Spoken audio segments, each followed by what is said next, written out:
لشعبه. في سوريا لدينا عدو هو داعش ونحن نقترب من دحره، أما الشعب السوري فلديه عدو اسمه بشار الأسد ما يزال هنا. يجب إيجاد حل سياسي يكون شاملا لكل الأطراف. امتدح الرئيس الفرنسي دور مبعوث الأمم المتحدة إلى ليبيا غسان سلامي الذي يعمل على خارطة طريق شاركت باريس في وضعها. يرى مراقبون هنا أن ماكرون يحاول أن يلعب أدوارا كبيرة أوروبيا وفي الشرق الأوسط.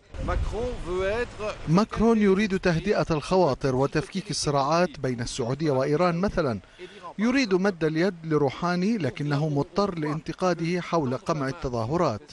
الرئيس الفرنسي ينوي أيضا عقد مؤتمر دولي لمكافحة تمويل الإرهاب في باريس في أبريل المقبل. من إيران إلى العراق ومن سوريا إلى لبنان ووصولا إلى ليبيا، يحاول ماكرون أن يملأ الفراغ الذي نشأ عن انكفاء الأمريكيين عن بعض الملفات، أو أن يكون وسيطا في الملفات التي لم تعد الولايات المتحدة مقبولة فيها كوسيط نزيه برأي باريس.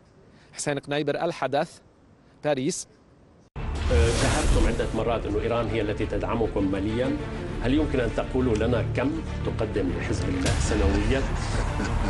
هذا من الأسئلة اللي لا أجوب عليها يعني. طيب، مليارات أو